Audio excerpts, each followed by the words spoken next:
So let's build that remaining two materials. So first I will build this towel material.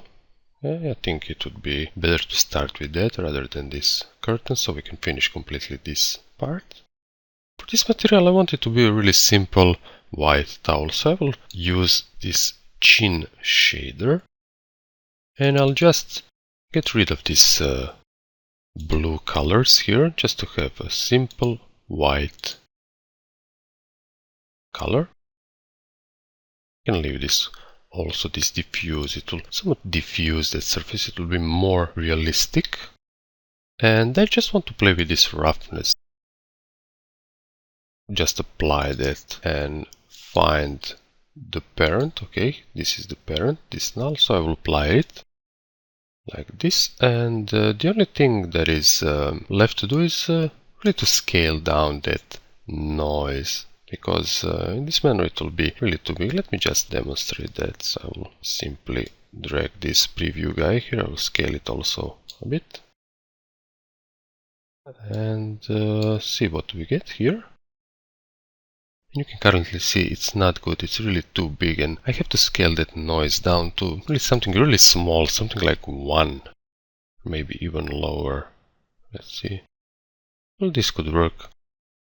And pretty much satisfied with that material. I know it will look much better with shadows and global illumination. So if you nail the material without GI, without ambient occlusion, without shadows to look really decent, it can only look better once properly illuminated by global illumination and with various effects like ambient occlusion and with the shadows and so on.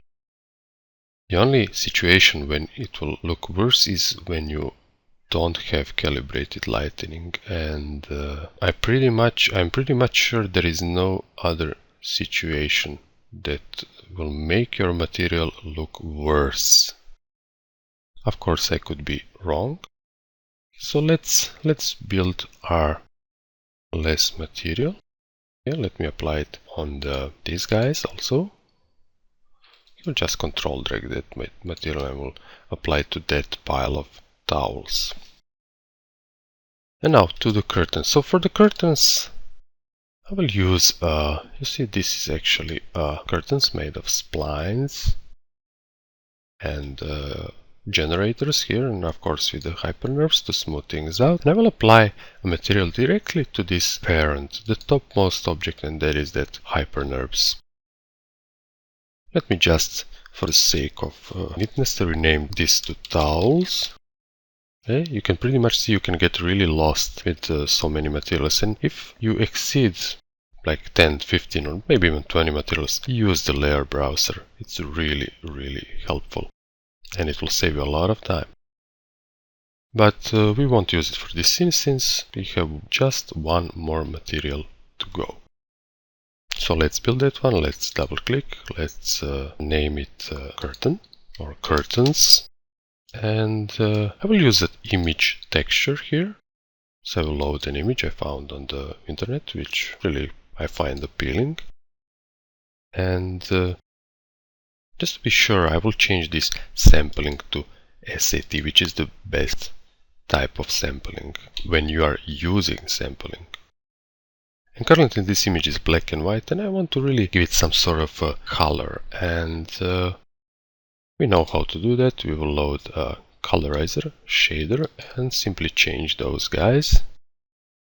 I will delete this one, and for the first color I will use something along the lines of the colors we are already using. Let's say something like this, and the other side I will use completely pure white color.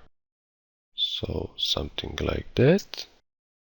And I hope you can really see it. It's a really subtle effect, but we will add transparency channel and that effect will become much more visible.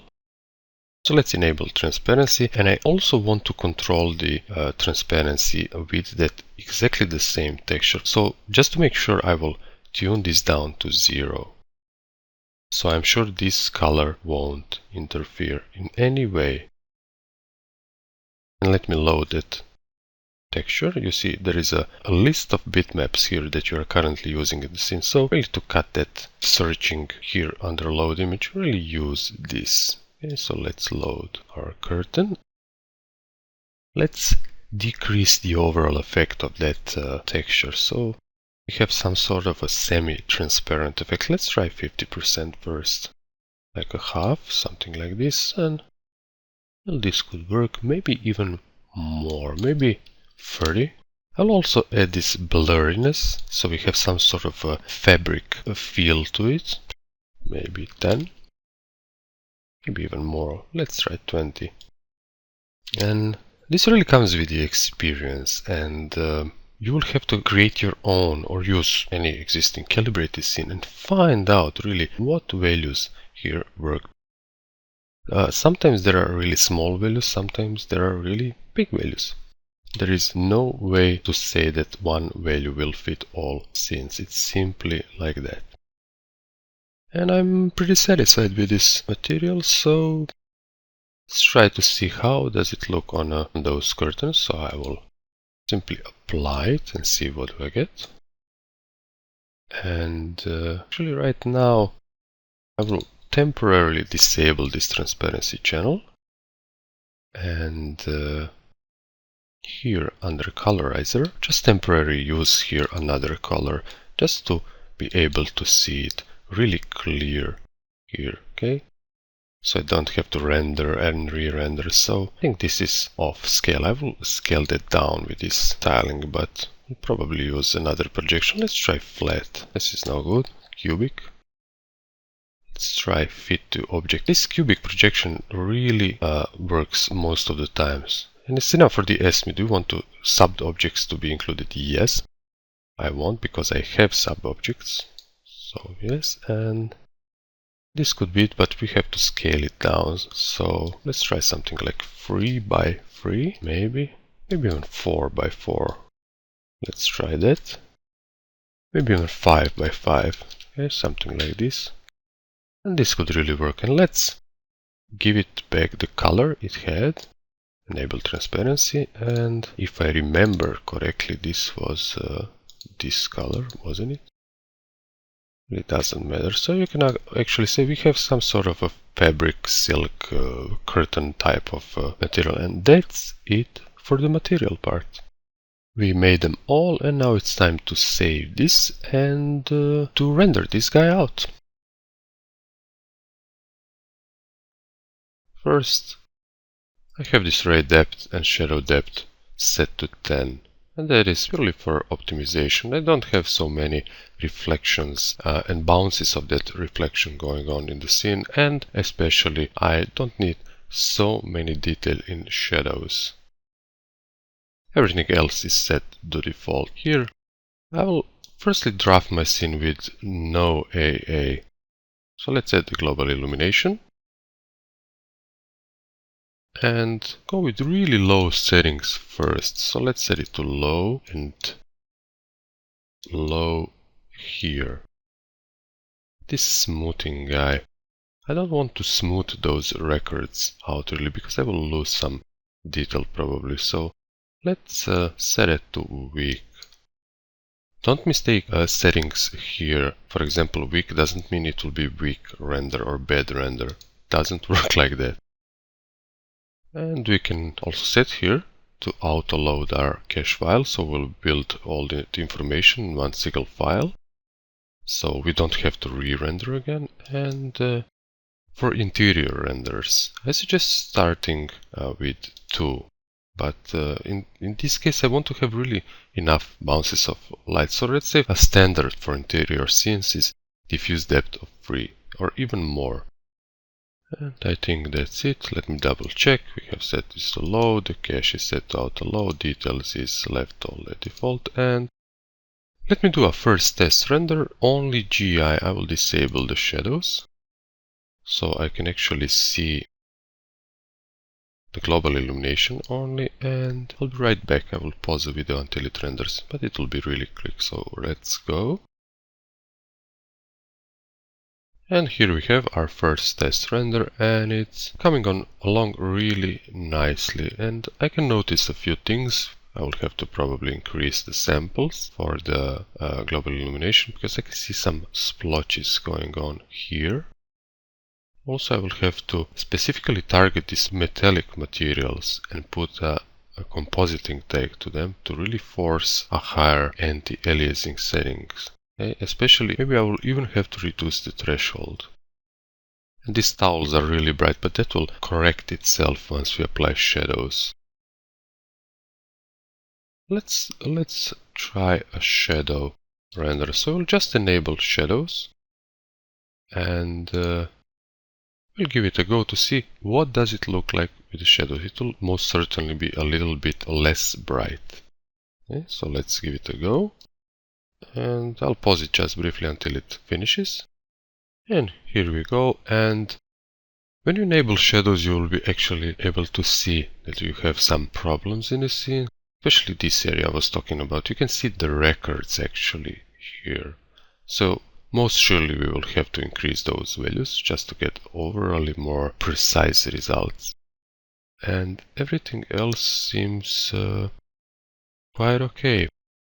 As you can see, when you have low GI settings, even with higher settings, the shadows will be a bit washed out. That's the nature of GI system, and we will correct that with ambient occlusion. Okay, so let's add that guy to our render settings. So that ambient occlusion will serve in this scene as a self-shadowing feature. And if I open my picture viewer once again with Shift and F6 key, actually you can say that I don't want that really hard black shadows. I want more of like this soft, somewhat gray shadows. So I don't want them to be too dense. So I will simply change this value to, let's say, 50% of gray. Something like that. And minimum samples and maximum samples, guys, I suggest you double them for a default value. So 20 and 128. And this works almost always in every scene. Let's give that a go and I'll be back as soon as it finishes. And here we are, and you can see how that ambient occlusion really added depth to our scene. We have those self-shadowing features, that shadows going into crevices and under these mirrors, and it looks really good even without any anti-aliasing. And now it's time to really crank up those global illumination settings to put compositing tags on every metallic object that I have, on these pipes, on this bottle, and these holders of these lamps, and also on this door catch. And let me just do the GI values, and here I will set this to a custom value. Because currently the low is a bit too low and the medium is a bit too high. I'm talking this from experience, and value of 60 or 65% of accuracy is really generally good enough for most of the scenes. Here for the record density, if you remember, the value of 0 is the 1:1 ratio for the pixels. So I want to use a normal 1:1 ratio in critical areas. So I'll set this as a 0. That would be a maximum value for our records. Okay, so in critical areas, it will apply that maximum rate, so 1 record per pixel, which is not really technically correct, but you'll really get a good idea of it. If you want to use maximum 1:1 pixel ratio for the scene as whole, you will put 0 here in minimum rate. This way you will force that value for the scene as whole. These custom values are somewhere between low and medium, and this pretty much works. But I always enable this details enhancement guy. It adds to render time, but it really gives nice results. It adds detail where there is a chance you will probably lose some. So it forces QMC sampling on that really small area and adds detail to your scene. Don't worry about these settings. You can always leave them at default. We only have one thing left, that is to set the anti-aliasing to best, and we can leave these default settings. It will be good enough for the scene. The only thing I will do, maybe I will skip this part, is put on every single of these objects. Let me do just one. I will put a compositing tag, and here I will force the anti-aliasing. And since I know that when you have jagged reflections, jagged objects inside the reflections, so those objects appear really jittered inside the reflections, you have to reduce this threshold guy.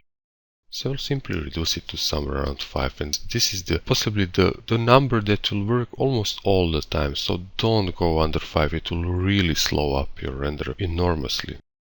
So let me do just that for every single metallic material in the scene, and I will be right back. So here we are, and I did put that compositing tag on every single object, and we are ready to render. And here is our scene rendered with all those settings we applied. I just want to show you how we gradually came to that scene. Okay, so this was the first, only GI without shadows. The second one was GI with shadows. And this third guy is GI with shadows and ambient occlusion. Look how we gradually got to here. This is the scene with anti-aliasing and a higher record count, and it is a bit dimmer than other scenes, but that's simply the nature of global illumination. And let me load a post-production image. So I will take this render version, I will import it in a 2D application and in 2D image editor and do some really small adjustments. I will show you in bonus lessons in that freeware program how to create a really nice addition to your render version in a matter of minute. So let me open that file, we'll just right back. This is what we have. This is what I think it's nice. Maybe it's a little bit overblown, but I really wanted to have that strong light coming into this bathroom and illuminating it really vividly and strongly. It doesn't have to be appealing to you, but that's the case of taste. So this is it, and we really want to thank everyone for purchase, and especially the ones who bought both volumes. I also want to point out there is a topic about this training at C4D Cafe, so please fire away with support, with feedback, with questions, and what would you really want to see in bonus lessons. I have a small humble request to the customers who were really nice and who have spread the word about volume 1. To do that exactly the same thing for this volume 2, and that would be much appreciated, and it would really help me to get more customers and to keep this training series really affordable. Once again, thank you for the purchase, thank you for watching, and I really hope you learned something. See you in volume 3.